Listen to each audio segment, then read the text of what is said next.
All right. Well, welcome to Northwestern Voices. And my guest today is Ed Poitras. He's a 1953 graduate of Yale University with a Bachelor of Arts in History. He also studied at the Yale Divinity School, where he received a master's degree. And he holds a PhD from Drew University in New Jersey. He spent 30 years of his life living and working as a Methodist missionary and educator in Korea. He then became a lecturer and professor at the Southern Methodist University near Dallas, Texas, before retiring with his wife, Janelle, initially in New England and then to Hubbard County, Minnesota, Park Rapids, where we are. He's been recognized as an expert in the Korean language and literature and has been sought after for commentary by such illustrious publications as the Los Angeles Times and the New York Times. And as Ed has mentioned to me just now, he had been interviewed on Nightline with Ted Koppel. I got to know Ed through our local Rotary Club and have found him to be a fascinating person, and I hope you enjoy getting to know him as much as I have. So Ed, welcome, and we're pleased to have you here as our first guest. So we have limited time, so I want to get right down to it if you don't mind. So Ed, my understanding is that you were born to a French Catholic family in Marblehead, Massachusetts in the 1930s, and that Marblehead is a town that kind of has a lot of ties to the fishing industry and so forth. But why don't we start by, can you just tell me what Marblehead, Massachusetts was like at that time in the 30s and the 40s? Marblehead had become a summer yachting center. In fact, there were so many boats that came in the summers for sailing and cruising in the sea off Massachusetts that we used to say you could walk across the harbor from one boat to the next. There were so many. Yes, we had a fishing past, but the people of Marblehead, it was a small town, about 10,000 at the time, and it was considered to be one of the bedrooms of Boston. It was one of the communities where many of the residents worked in Boston and commuted every day into Boston. But it was a town with many really interesting traditions. It was famous for even the little old ladies of town being quite free with sailors type language, a lot of salty language in the town, vocabulary and history and accent that were all our own, so that we referred to the world as Marbleheaders and foreigners. Okay. And what was your family like? Well, that's an interesting question. Because my dad came from a very conservative Catholic family, French Catholics, out of Quebec. My grandparents migrated to the States from Quebec. But my mother's family, they were Quakers in background, and they were more British in background. And the two of them getting together was highly unlikely, and, as it turns out, opposed by both families. I was going to say, because that oftentimes you hear the stories about, that generation or even, subsequent generations, that it was sort of unheard of for a Protestant to marry a Catholic. They actually eloped to New Hampshire to get married. Interesting. How did they meet? Through work. He was doing some sort of traveling and selling. I don't know exactly what it was. And he would come to the office where she was working and got to know her that way. And that was in Marblehead? No, that was in Salem, which is the next town. Well, Salem of House of Seven Gables, Salem. It's the Salem witch trials and things of that nature? That's right. Oh, yeah, we grew up on that lore. Okay. Did you complete your elementary through high school there in Marblehead? I did. And what kinds of things did you like to do in high school as a boy? Oh, my. Many things. But I was mainly I was in the band and I sang, and um, I did a lot of stuff outside of school. Um, I didn't participate in any of the sports in high school, but I played a lot of sports outside of high school with my friends. Pond hockey, for example. We didn't have a hockey team at that time. And the Y didn't have a swimming pool in our town, so I used to go over on the bus to Salem to swim. And I did a lot of swimming. That was one of the things that we did in the summer. We spent a lot of time in the water. Okay, so you end up at Yale University, and you graduated in the class of 1953. So what I'm guessing is, and maybe I'm wrong, that you applied in like 48, 49 or something of that nature? Exactly. Yep. So what was the Yale admissions process like at that time? It was very friendly, and that was one of the reasons I wanted to go to Yale. There were Yale alumni in our community, and one of them was actually the father of my sister's close friend. And he was very supportive of my applying to Yale, and really just sort of, guided me toward going to Yale. At the time, it was customary for good students in Marblehead to go to Dartmouth, and everybody expected that I would go to Dartmouth. I was first in my class, by the way, and when I graduated from high school, and I applied to Brown and Princeton and Yale. There's one that's missing from that. I'm wondering why. I don't know. I just wanted to be a little different. You didn't want to apply to Harvard. Oh, many of my friends did, and my closest friends actually went to Harvard, and they were very bright and very good students. And they, of course, tried to get me to go with them. But I don't know. Part of it was because Harvard was actually not very friendly. And I found the application process to Harvard to be an unfriendly process. But for the others, it was... In what way was it unfriendly as opposed to Yale? Oh, the only contacts were mimeographed letters and things like that, but everything was much more personal with Brown, and because I knew some Brown alumni, and Princeton, and I had a friend who eventually went to Princeton, and he and I went together there and had a campus visit, and Yale. I was being encouraged all along the way to go to Yale. And I finally succumbed, and I went to Yale. Did you have to take any kind of standardized test or anything of that nature? We called them the college boards in those days. Oh, yes, we had to take the college boards. And what were those like?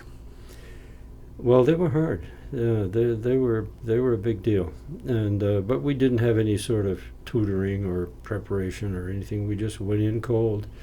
And when it was in a high school in the city of Lynn, Massachusetts, actually my mother's high school, Lynn Classical High School, and I went in there and spent the day taking those tests, and I really was worried that I wasn't going to make it.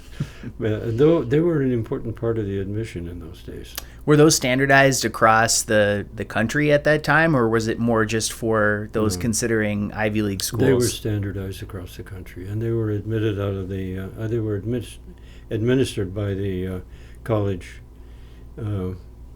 board outfit, whatever it was called. I can't remember what they called them. Yeah, that was a nationwide thing. So you arrive on the Yale campus in 1949. Yeah. And what is that like? What was your experience getting there the first day? It was daunting, let me tell you. I came from an ordinary small community high school, 133 people in my class. And I found myself among more than half of the class were people who had gone to prep schools. I mean, really high-level prep schools. they had what would equivalent today be advanced courses in high school. They were miles ahead of me in everything. They had studied literature, and they had studied history, and studied all kinds of things way beyond what I had studied. They were proficient in all kinds of social and athletic activities that we had never been exposed to and never had a chance to even think about. So I was just dumbfounded. Here, all these people were so much better prepared for their college life than I was. So I just knew that what I had to do was just apply myself, get my nose on the grindstone, and stay in school. Because I was totally on scholarship. I had no resources of my own, except when I worked in the summers, and I had what we called a bursary scholarship, so you worked. It was a work scholarship. And was that a scholarship that was directly from Yale University? Yes. Or yes, it was? Okay. Did there come a time when you felt that you truly belonged there among these people who were so daunting when you first got there? Oh, yeah. Yeah. How soon did that happen? Well, probably somewhere in the middle of my second year, I began to feel, okay, I'm okay here. I'll be all right. But that happened after giving a lot of stupid answers to questions in class and all this kind of stuff. I really embarrassed myself many, many times because I just didn't know which end was up. Mm-hmm. But I finally got it figured out. And you became comfortable. Oh, yeah. Yeah. Were you ever a member of any kind of society or any kind of an organization there at Yale when you were in college? Well, we had. Were you tapped for any of these elite societies or anything like that? No, I was a long way from that. No, I had just been a grind. I had just had to keep working to keep my grades up so that I could stay in school, and I made 5.8, by the way. But I just needed to work hard and stay, and so I did not move in those circles. Those were mostly the people who had come to Yale with advanced preparation far beyond what I had. Okay. So at some point during your time at Yale, well, first of all, you decided to major in history, right? That came later. I started out, I wanted to be a mechanical engineer. Oh, what caused you to change your mind on that? My summer jobs. I got summer work. I had to work in the summer times in order to save enough money to keep going in school, because my family couldn't really afford to give me much of anything, and they wouldn't have even if they could have, because they thought I should be self-reliant and take care of myself. But the first summer I went to Alaska and worked in a gold mine after my first year of college. What was that like? It was kind of interesting. Were you doing like physical labor? Or when I think of gold mining, I think, swinging a pickaxe or something like that. It's exactly what it was. It was 63 hours a week, no days off, 2 weeks days and 2 weeks nights, and I was operating a sledge. It wasn't like a sledgehammer with a handle. It was a sledgehammer that fastened onto a piece of pipe that I was driving into the ground, and I did that. For all summer. It's the strongest I think I've ever been in my whole life. I got pretty strong, and it's outdoor work. This is placer mining, so it's above ground. Okay, so placer mining, as I understand it, is that process that was used often in California. Actually, there's a place called Placerville in California, and is that the kind of mining where they're basically spraying high pressure water on rock surfaces, and then everybody goes through and looks for the gold in that? Or what is that? We didn't spray. We actually drove pipes down into the ground that had water running in them, through them, and they had a point with holes for the water to come through. We drove those down with a sledge into the ground, down to the bedrock. And that was to thaw the permafrost out of the ground. And then later, the process was they dug a big hole, an enormous hole, and built a dredge in the hole, then filled filled the hole with water so the dredge would float, and then they started cutting all of that earth back and forth, and ran it over a kind of a sluice that had mercury in it. They had slots of mercury, and mercury would catch the gold and amalgamate it on contact. Then they would take that back to the smelter and refine it and get the gold out of it. That's the way it worked. And your job in this process was to drive those pipes into the ground to thaw the ground. That was our job. And do you recall what your wage was? I don't, but I remember that we thought it was pretty good money. And where were you staying? We had tents. They were Army tents with a wooden floor, with Army cots, and that, is what happened. It's what happened in those tents that moved me toward changing my major, because I was right in the next cot to an older man by the name of Jim Poseski. I'll never forget his name. And he was a refugee from Lithuania. This was back in 1950. And he had fled the communists, and this was what he was able to find work doing. And I would talk with him, and we played pinochle after every work session. We would come back and shower, and then we'd have a game of pinochle before we ate for 1 penny. We did that every day, all summer, for 1 penny. One day, we were waiting for the truck to take us out to the fields after we'd eaten, and Jim looked at me and he said, "Eddie, tell me, what's the meaning of life?" That really set me back on my heels. I didn't know what to say. What do you say to a man who is 2-3 times, your age? And here I was, an 18-year-old kid, and this guy's asking me, what the meaning of his life is. And it was things like that. Oh, did you have an answer to the question? I did not. I did not have an answer, and that set me to trying to figure out what the answer might be. So that kind of experience and some of my other experiences along the way really pushed me in the direction of getting away from dealing with machinery to dealing with people and getting work that would relate to helping people. And was it also during this period of time that you came to find Christian faith? It was. I had been a nominal Christian, but in our family, we did not have a religious orientation at all. And so I would bounce around with my friends. I would go to High Episcopal Church and then Low Episcopal Church and Congregational Church and Methodist Church. I went to all of them, except the Catholic Church. I never went there. My father hated the Catholic Church. Never knew why, but we tried to figure it out, but we never did. But the thing was, in college, I had several friends who were very committed Christians and were Methodist.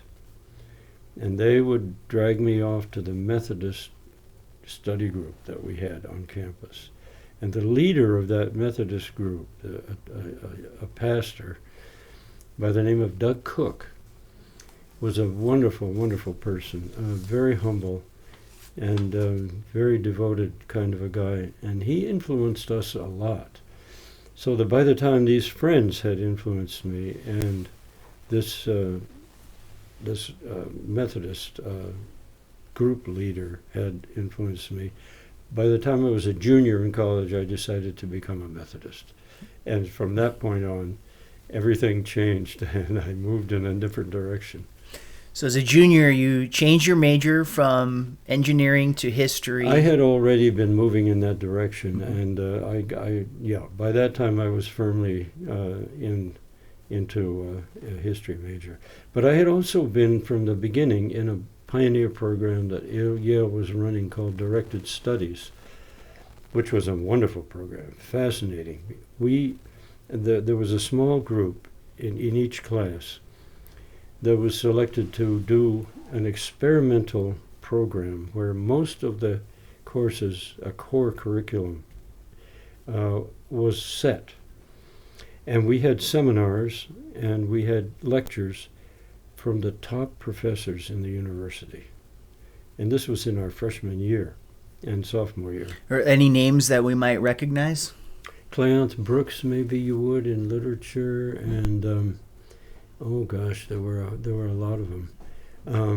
But they were the top professors in their fields, and they were seminar leaders for us as well as lecturers, and it was a glorious program, and it was such great challenge.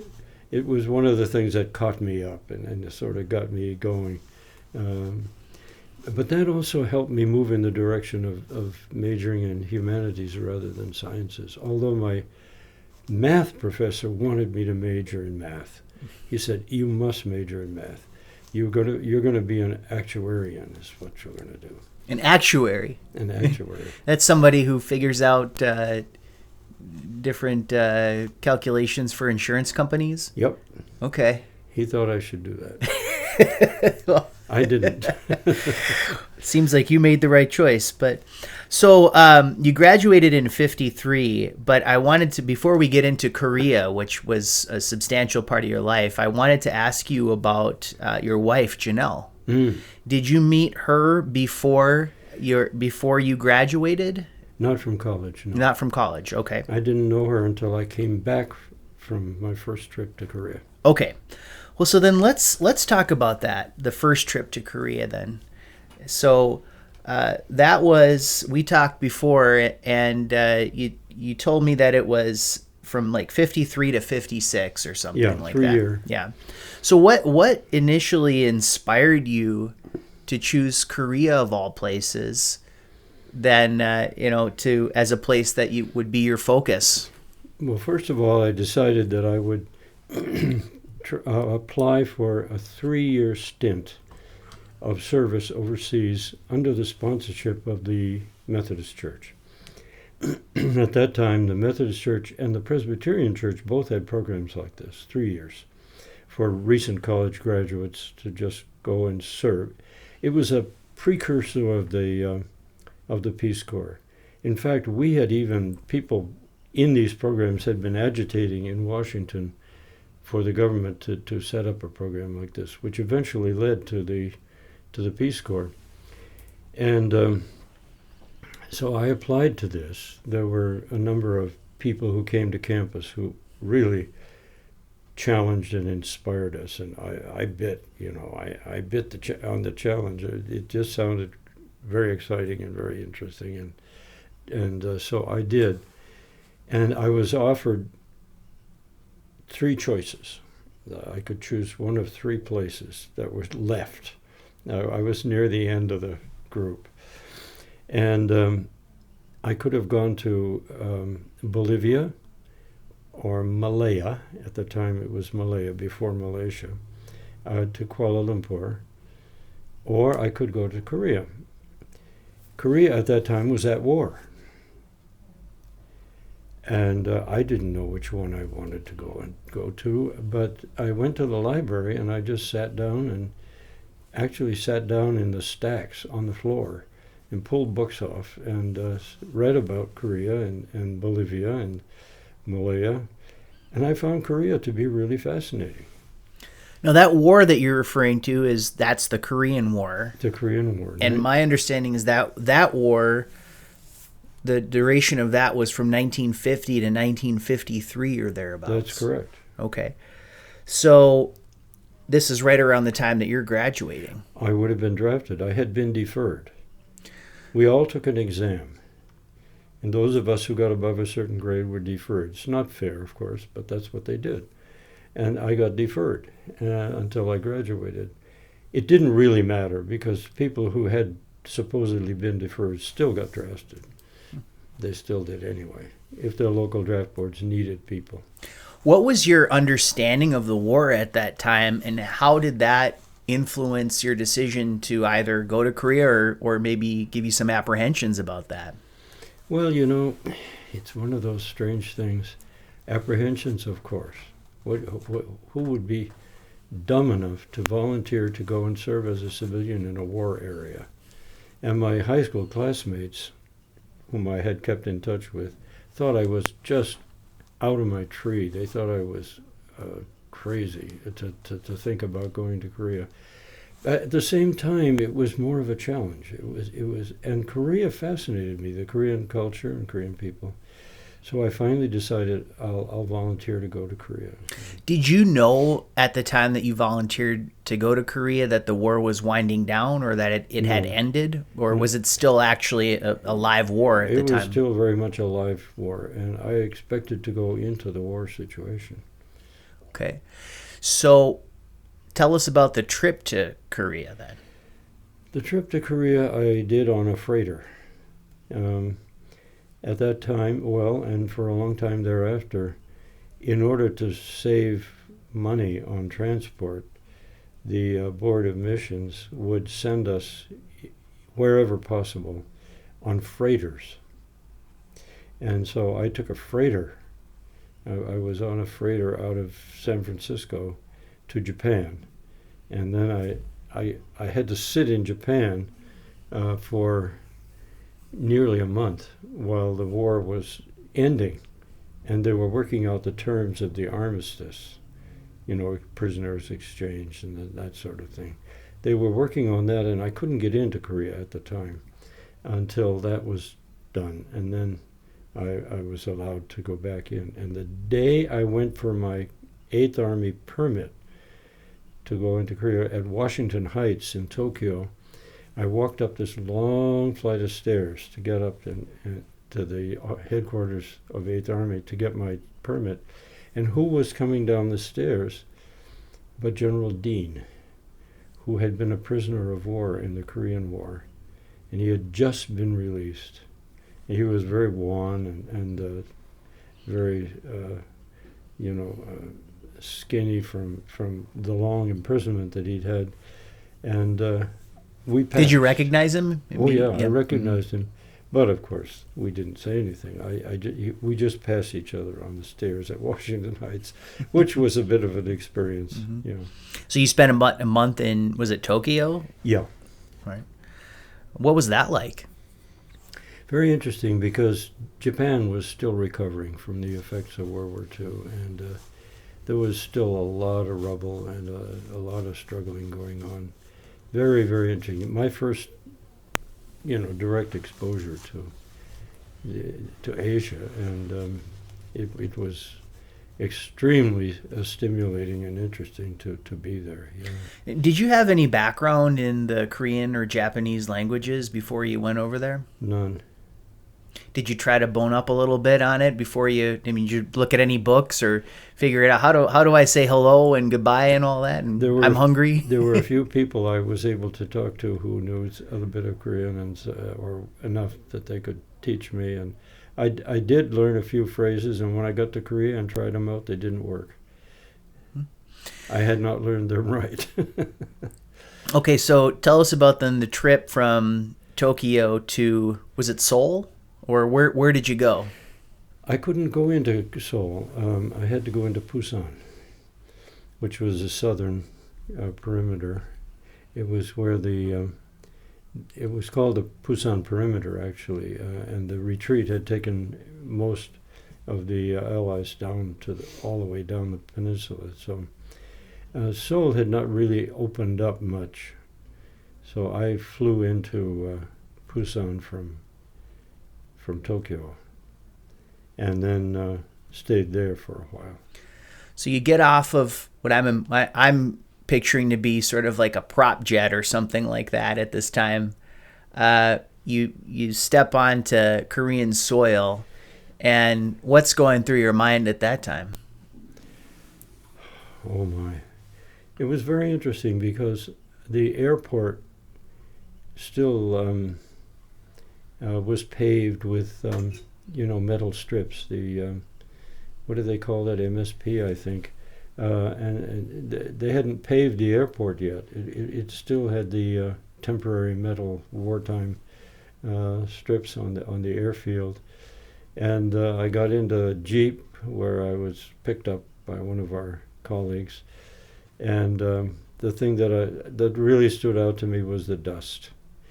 There's no pavement at that time, except for a few downtown streets in the biggest cities, and just clouds of dust. And then, of course, the destruction. It was everywhere. Not so much in Busan, but the rest of Korea. Mm-hmm.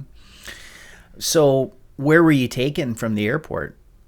Well, we had rented an old Japanese house in Busan for us to stay in temporarily. And I went there and stayed with some other colleagues who were waiting for their assignments or waiting for transportation or waiting for one kind of preparation or another, which I was too. But the school where I was assigned to teach, and that didn't happen until I got to Korea, was a theological school. And I had not had theological training or anything. And so I was assigned to teach English at a theological school. And that school was in temporary quarters, in tents and temporary buildings in Busan until we had 6 months later we went back up to Seoul. But that's so the first thing you did was teach English for about 6 months in Busan. That's right. And while you were teaching English, did you start picking up the Korean language as well? Yes, I sure did. I was adopted by a good many Korean friends as somebody that they wanted to be sure I learned Korean and learned it right.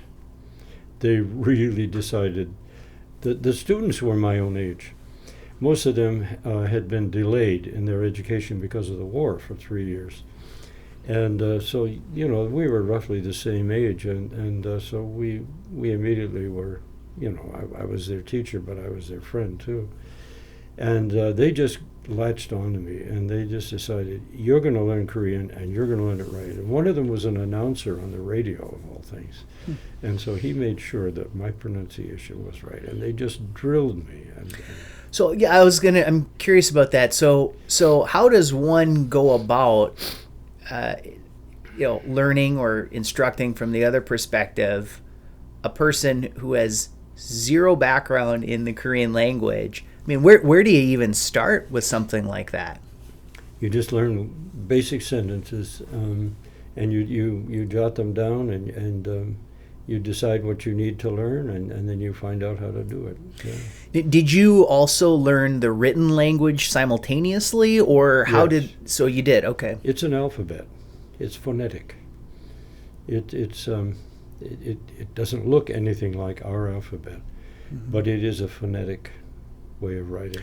So I know in a lot of other Asian cultures that they will have one alphabet that's sort of native to that language, but then there's also some Chinese characters or something of that nature that a person might use in reference to that language. Is Korean like that at all? Yes. And did you have to learn any Chinese characters as a result of that? I had to learn a lot of Chinese characters. So can you just talk a bit about how those two interplay? A lot of the vocabulary derives from Chinese, just as a lot of our vocabulary derives from Latin and Greek and the Romance languages. And so I had to learn a good many. If you're going to read the newspaper, for example, you had to know how to read Chinese characters because it's a mixed script with the phonetic and the Chinese characters in the newspapers. So that was another thing that I had to work on. But at first, you don't do that. You just learn basically how to speak. Did you find it to be frustrating to try to acquire this language? Frustrating but exhilarating at the same time, because once you can begin to communicate, it's really very satisfying and a lot of fun. Did you get any surprised reactions when a person who comes from the United States is over there in Korea in the 1950s, which there probably aren't so many of them that weren't affiliated with the military? When you first started to acquire the language and were kind of spreading your wings there, did you get some kind of surprised reactions that, wow, this guy actually can speak our language? Oh, yeah. A lot. Well, because, like now they have these YouTube channels where there's a guy, he just looks like an average American, and he walks into a market and starts ordering things in perfect Mandarin Chinese, and people find this to be amusing. But I'm wondering if you had similar experiences back in the 1950s, how much, more strange it would have been. I was a great curiosity, yeah. And people would gather around and just make me talk. But they had been doing that even when I was in college. Because of my New England accent, they would gather around and make me talk. So I soon lost my Down East accent. So the years 53 to 56, aside from teaching, what else did you do during those years? A lot of relief work. We had tens of thousands, hundreds of thousands of widows and orphans at the end of the Korean War, and we had to build homes and orphanages and try to supply people with relief goods and food. Churches had been destroyed, and we had to figure out ways to get them rebuilt. We were able to get building materials sometimes from the U.S. military, which was helpful, and that was one of the things that we could liaison to try and do. And then I got involved early on in going out with some of my students. They were seminary students, and taking those students out into the country to visit churches and to speak to the people. And we would take a movie projector with a generator and run movies for them and this kind of thing. We had quite a thing going. Yeah. And did you start any churches yourself while you were there? Not during those first years, but later on I did start some churches, yeah. Okay, so I'm sure we could sit here and talk all day about just the years 53 to 56, but at some point we have to move on. So after 1956, you returned to the United States and were here for 2 or 3 years, essentially, right? 3 years. 3 years, okay. And was it during that time that you met your wife? Yes. Okay. So why don't you tell us a bit about that? What were the circumstances, and how did you meet her, and just a little bit about that? It's a bit of an interesting story. When I was in Korea, I got to know a guy from Iowa, and his name was Lee, and we became good friends. And he had already had 1 year of seminary, and he was going to come back to the States and go back to seminary at Union Seminary in New York City. And I had decided by that time, toward the end of my 3 years, that I would come back and go to Yale Divinity School. So he changed his mind and came with me, and the two of us went to Yale together. And he had a girlfriend who was a short-term missionary like we were in India. And he spent so much money on telephone calls to India, you wouldn't believe. Poor guy, he almost went broke. But they got married. And eventually, one thing led to another. And we were just down the hall from each other in dormitory in seminary. Then he got married, and they lived in a parsonage where he was a student pastor. And he set me up. One day, we used to play handball together down at the gym at Yale. And we just played a couple of really heavy games, and we're just exhausted. And as I was sitting there, he looked at me and he said, I have a girl I want you to meet. So I was set up. And I said, sure, okay. There were a couple of other girls in my life at the time, but I said sure, and I went to their place where he was a student pastor, and they were redecorating the parsonage, and they put us to work off by ourselves, cleaning actually the back stairway. By the end of the day, I really was quite taken with this woman, and I went back that night. I had to go back that night because I had obligations the next day. It was a Saturday. And I told one of my neighbors in the dorm, I said, I met the woman that I want to marry today. Is that right? So I knew the first day that I wanted to marry Janelle. It took me from February until October to convince her. But I finally did. And so we got married the following June. Yeah. Where? We were married in a tiny town, 2,000 people in North Dakota, Ellendale, where her parents were living. Okay. So, did she also have an interest in Korea, or is this something that you introduced her to, getting to know you? It came with getting to know me. Okay. However, she had always wanted to do some sort of overseas work. But she was determined that she was not going to get married. She was going to stay single and pursue her career. Hence the 8 months of having to convince her. It did. Uh-huh. So do you remember any of your arguments? Not really. That was not an important part of the process. Okay. So you finished at Yale during this time. Mm-hmm. You got married. Yep. And what year did you get married? Was that 58 or 59? 59. Okay. And then so for a honeymoon, did you take her to Korea or somewhere else? Took her to Korea. To Korea. Well, we had a honeymoon in the Black Hills in South Dakota. Okay. And then we went back east to get some required training. They had a training program for missionaries going out, and she was brand new. I had been there before, but she was brand new, and so we went to this training session, and then we went from there right out to Korea. So the going to Korea was kind of an extension of our honeymoon. Okay. Now there was a lot of.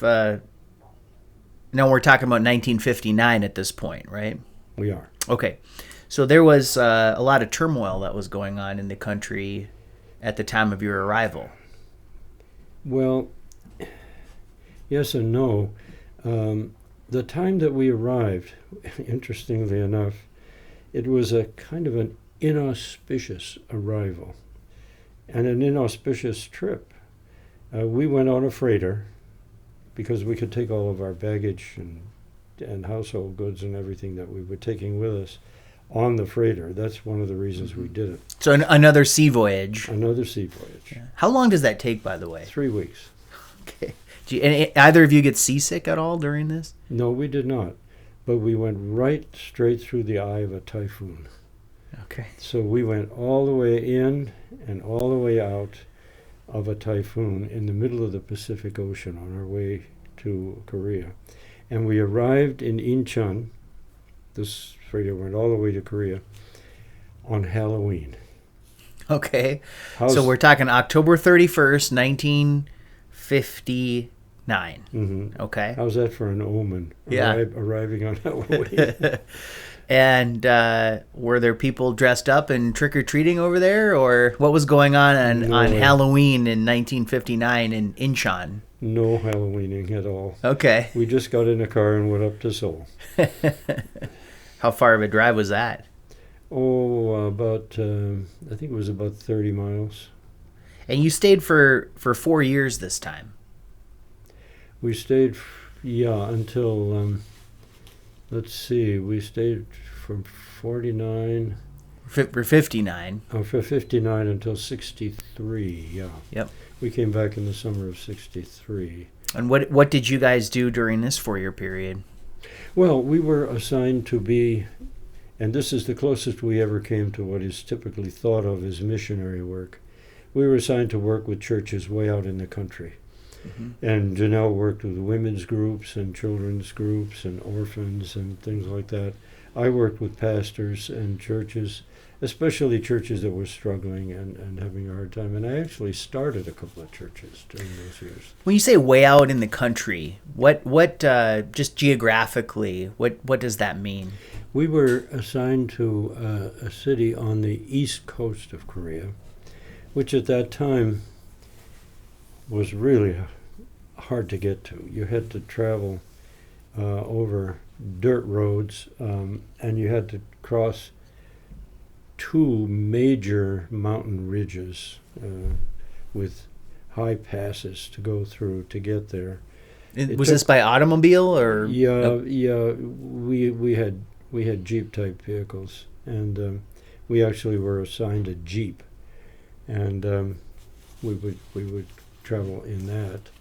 Now, Korea is about the size of the state of Mississippi. I read that somewhere. Is that roughly accurate? Or Minnesota. Or Minnesota. Oh, yeah. Okay. Both North and South Korea together are roughly the size of Minnesota.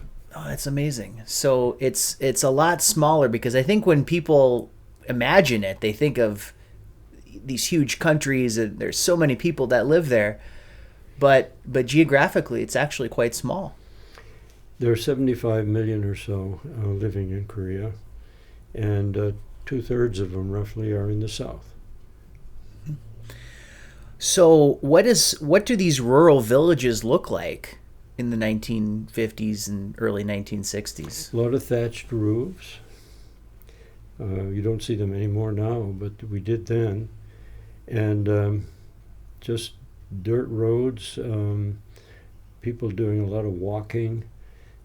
Rice paddies would be the main, feature of the countryside, and small fields, small villages, and the villages were usually, all the houses were close together, and they were grouped at the foot of a mountain, usually facing away from the mountain.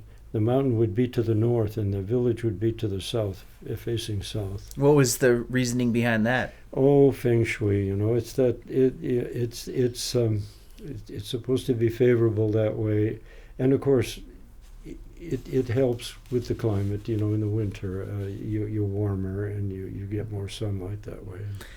And by this time, how had your Korean become a lot stronger, your language? Yeah, I had been working on it. I hired a tutor to work on it, and Janelle had gone to language school. By then, there was an actual language school in operation at one of the universities. Back in the States? No. In Korea, okay. Yeah, and she studied Korean every day. So was her Korean also getting strong during this time as well? Yeah, it was coming along pretty well. Mm-hmm. Did you ever find yourself having a conversation with Janelle in Korean and just kind of laughing about how amazing that was? Well, yeah, of course. And when there were Korean friends around, we would talk in Korean naturally. Yeah. And did you have any difficulty understanding some of the dialects when you were out further into the country? Yeah, especially when we were out in the remote areas. I worked mainly in a couple of communities where ordinary Korean people had a very hard time penetrating and being able to relate to the people. One was fishing communities. They tended to be very isolated and very self-contained. And I was, as a foreigner, I was a curiosity because I could go in and speak Korean. And so I would go in and I would meet with the elders of the village and talk with them. And interestingly enough, my main help in trying to start a church was young men who had been in the army and had been discharged and came back and kind of knew the world a little bit. Yeah. Yeah. But some of these areas, I mean, I'm not familiar at all with the geography of the war or anything like that, but these areas that you're describing, these coastal areas, were they battlegrounds themselves, or are we talking about an area that was more untouched by all the ravages of the war? Both and. Yeah, parts of the area where I was working then and where we were living were devastated by the war. Chuncheon was one of the cities that was badly destroyed during the war, and Sokcho and places like that on the coast suffered greatly in the war. But some of the areas had been relatively remote from the worst of the action. Mm-hmm. There'd been some, of course, but yeah. And what was the traditional religion in that area at this time? Well, I suppose a combination. Korean religion is very eclectic.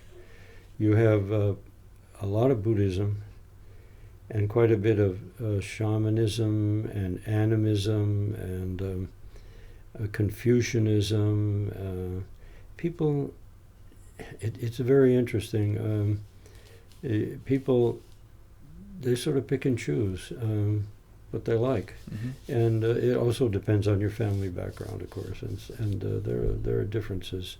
There have been times when Buddhism was dominant in Korean history, other times when Confucianism was dominant, and so the remnants, of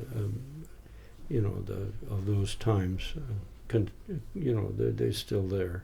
And how receptive were they to Western? Let's say, I don't want to necessarily use the term missionaries, but you were doing missionary work at that time. Actually, how receptive were they to that sort of thing? Well, quite. Much more than most other Asian countries have been. Mm-hmm. And so Korea... Why do you think that is? Very interesting. It may partly be because... I don't know. I was going to say because we helped, in the Korean War to drive back the communists and all of this, which may have had something to do with it, but I think... there's just a receptivity to a whole way of thinking that they believed, and probably, at least partly, rightly so, that this was something that would help them to progress and to move forward and become stronger and a better country. I think that had a lot to do with it, because it came, often with education and medicine and things that were directly helpful to people in their everyday lives. And I think that was part of the appeal. Now, at some point in Korean history, a military coup d'etat took place. While we were there, definitely. Oh, yeah. And was that in this 59 to 63 period or at some other time? Well, it's a little it's a little before that, because we got there in 59. And in April 19th of 1960, we had the Great Revolution, the student-led revolution. Students came into the streets in the tens of thousands, and citizens started to join them, and it just grew and grew and grew until finally the Rhee government, Syngman Rhee government, fell in April of 1960, which was a very short time after we got there. And then the President Rhee, he resigned, and fascinating figure, because he was in his 80s, an old man, a Methodist, often sat across the aisle from him in church on Sunday morning even.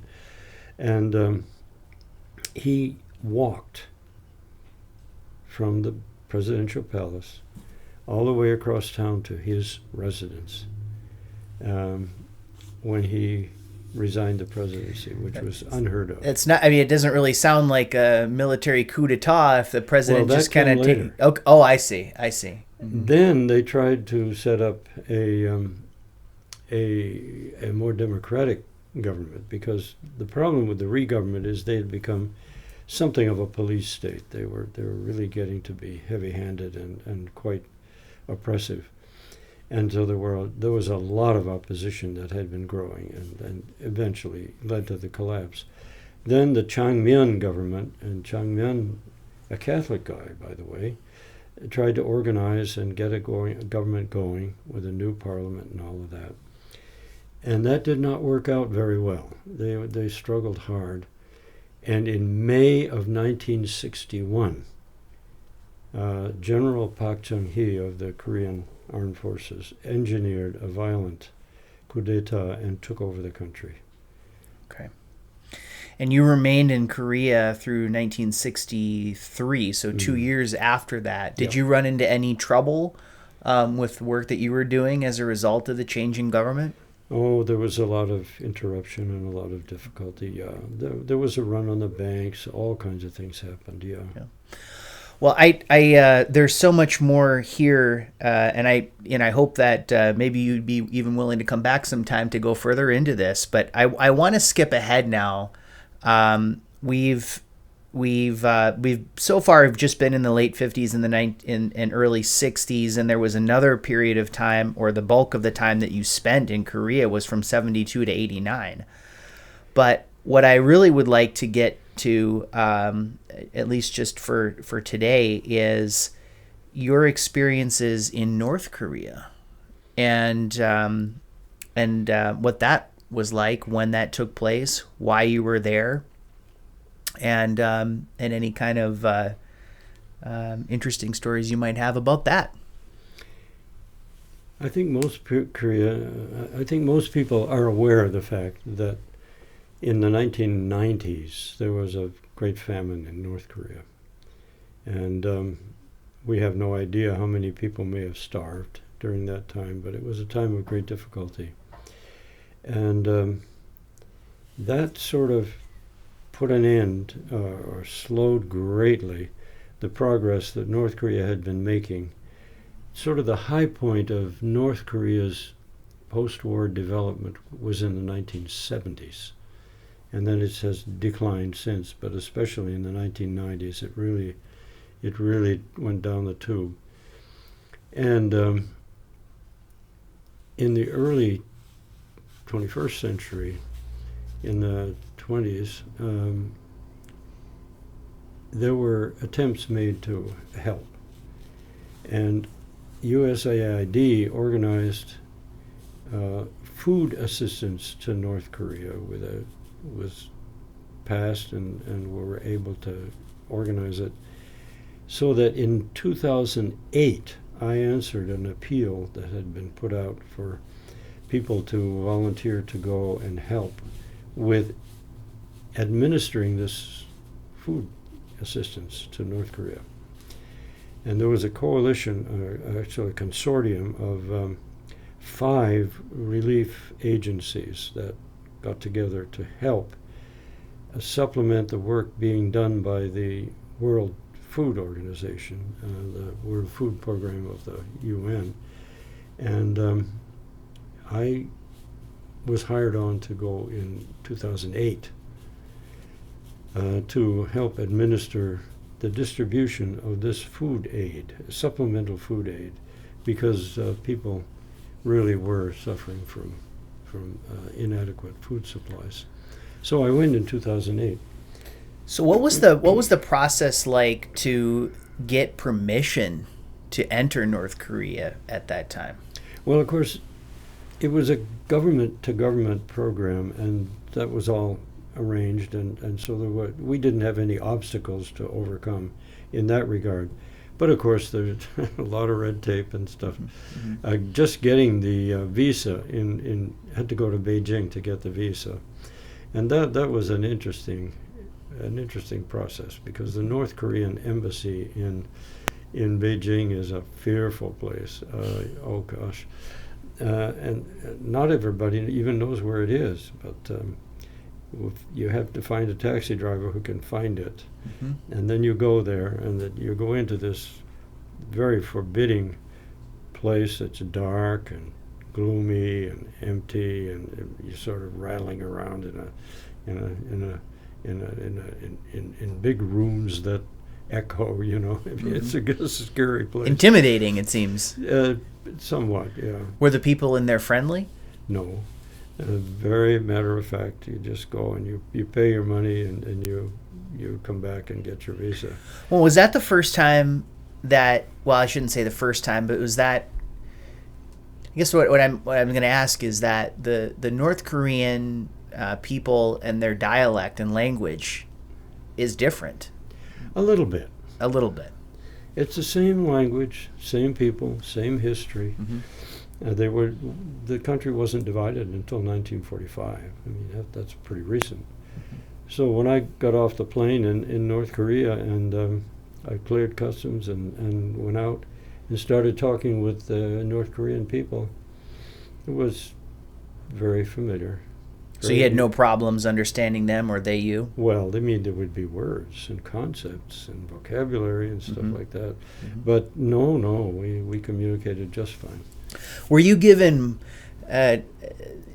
groups or individuals, minders, the people who are there to sort of follow you around and make sure that... No. Not as such. What we had was colleagues that we worked with.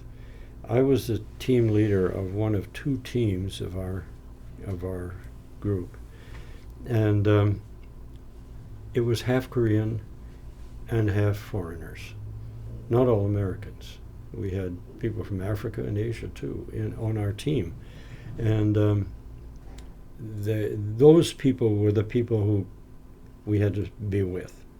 We had to stay with them, but they were, in a way, of course, our minded. I mean, they were responsible for being sure that we behaved naturally, and the showing proper respect and things of that nature. Yeah, I mean, oh yes, oh gosh, you'd be surprised if you had a newspaper with a picture of the leader of North Korea in it. Who was he at that time? Kim Jong-il. Okay. Now it's his son, Kim Jong-un. Right. But that was Kim Jong-il. I mean, you dare not fold a newspaper picture. You dare not fold a picture of the leader. You have to be very, very careful how you handle it. I mean, there are a lot of things like that you have to be extremely If you careful saw a of. statue or something, were you supposed to... You can't walk behind a statue of the North Korean leader. And even some of our Korean people didn't know that. And we went visiting a place one time where there was a statue of Kim Il-sung, the founder, of North Korea. And they took us around the back of the statue, all the way around it. And they got called on it by the local police. We got, and they really got they got chewed out for that. Yeah. Nothing more than that, though. No. Okay. No. They hadn't realized. I mean, it's that strict. Yeah. You have to be very, very careful about that. So how long were you in North Korea? Well, I was there for 3 months. It would have been longer, but the program was actually terminated, and before it was over. And was your wife with you the entire time? Or? Oh no, she was in the States. Okay. And so, kind of describe what you did for those 3 months. How did you get around? Where did you go? Well, we had vehicles. They were Toyota Land Cruisers, and those are nice. Well, they were old ones. Okay. And we used those.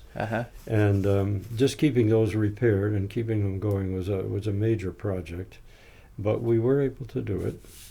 And we would request each day the places where we would like to go to monitor.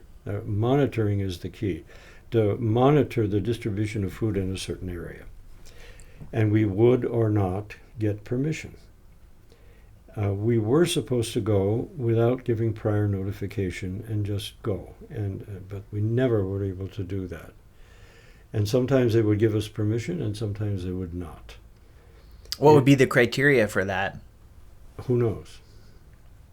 Whether they wanted us to see the situation or not probably was the main consideration, and whether they were really prepared for us. There were some times when we got into areas where probably they would prefer that we had not gone.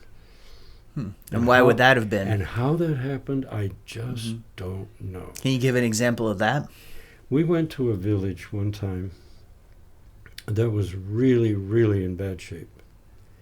And I had worked out a system, because I could speak Korean, where I had assigned members of my team to do the basic work. When you get there, you find the people who are responsible for the orphanage or the school or the village or whoever's responsible for distributing the food. And then you find the people who have the records for the distribution of the food, and you check the records and all of that. So, and then they take notes on how the situation is and whether they need more food for the future. I would assign all of that. And then I would find the liaison person from that community. And I would find that person, and then I would take that person and we would walk off away from the group. And we would do what is normally not done, and we would have a one-on-one conversation. Because usually you have at least one person, sometimes two, taking notes of every conversation that takes place on any situation. A North Korean official. Oh, yes. Everything is monitored, everything is written down. But I would get the village leader, the one who was responsible for liaisoning with the foreigner, off by himself, and we would talk one-on-one. And in this particular case, it was fascinating, because my initial question usually for these people was, how are the children doing? How is the children's nutrition, and how are the children managing in your area? And he said, I'm very concerned. He said, they're undernourished. They're not growing at the rate that they should be. They're not doing well on their tests. And then he said something interesting too. He said, I can hardly get enough money to keep the road open, let alone money to take care of the needs of my people. And there was an orphanage in that town, or daycare center, and the children were just in horrible shape. They were almost comatose. They were so undernourished and so poorly taken care of. It was really a terrible community. It was just in awful shape. And this is something that they would have preferred you not to see. Oh, of course. Yeah. I don't know how we got in there. I really don't. Yeah. We were supposed to drive in over the bridge, but the bridge was in such terrible shape we didn't dare take the car over it, so we had to walk over it. And walk, I think, 2 or 3 or 4 kilometers to get into that village. And did there come a time when someone realized that maybe they had made a mistake by allowing you there, or was there anything further said on that? Or I have to think that there were people who secretly wanted us to see stuff that the higher authorities didn't want us to know about. There was a woman in that province. We called her the Tiger Lady. And she was really something to contend with. We just fought with her, tooth and claw, day and night, to try to get access to the villages, and she was just constantly saying no. She was a government representative. Oh my word, yes. Oh yes, she was in command in this particular area of granting us access to the communities. But it's fascinating. All the time I was there, I kept getting all these indications that they were conflicted about what they wanted to do about us. Now that's interesting, because a lot of the messaging, or at least what you see in the media, is that there's almost total uniformity in, indoctrination or whatever it may be amongst the people, that there is absolutely zero dissension or any sort of resistance or opposition to the government in North Korea. But did you find that to be the case when you were visiting? Outwardly, there is no comment at all, nothing negative. You never hear anything negative, but in subtle ways, you get some signals. It's very interesting. I could tell you a lot about that. Yeah. Because there were many ways in which I felt encouraged about the kind of communication that I was having with some of the North Korean people, but they would never, you know. Oh, they have fear for their lives, obviously. They would never admit it. No, right. they wouldn't be able to. But they would do things, and I had a lot of one-on-one conversations, which was really quite remarkable. You're not supposed to do that. You know, that's not supposed to happen. But it happened all the time. Mm-hmm. You know, the Korean guy who was in charge of the Koreans in our team, he was vastly overqualified, by the way. And I'm sure that the reason that they sent him there to do this job was so to keep an eye on me, because they knew I was technically overqualified for the job that I had. So they sent somebody in. So they were probably wondering if you were a part of U.S. intelligence or something of that nature, right? I think they knew better. Yeah. They knew a lot about my business. Well, because you'd established a reputation for yourself in South Korea at that point. They had access to all the information about me, I'm sure. They knew. I had been fighting for years with the South Korean CIA, you know. I had a 25-year battle with them. Yeah. And so they knew all about me, backward and forward, inside out. Yeah. Well, I wish we had time to talk about your battle with the Korean CIA, but just want to move on. So I asked you before if you knew anything of Korean culture today, South Korean culture, let's say. And there's this phenomenon that I'm aware of in South Korea where they are very, very serious about video games. Have you come across any of this stuff? Well, not only that, but internet addiction, you know. Internet addiction, but video games as a sport, or as they call it, an e-sport, yeah. And they essentially dominate in big time. Yeah. Yes. And so I was wondering, just based on your experience at living in Korea for 30 years, why do you think that these Korean youth dominate these esports video game events? Good question. I'm not at all sure that there's something I could say that would not be somehow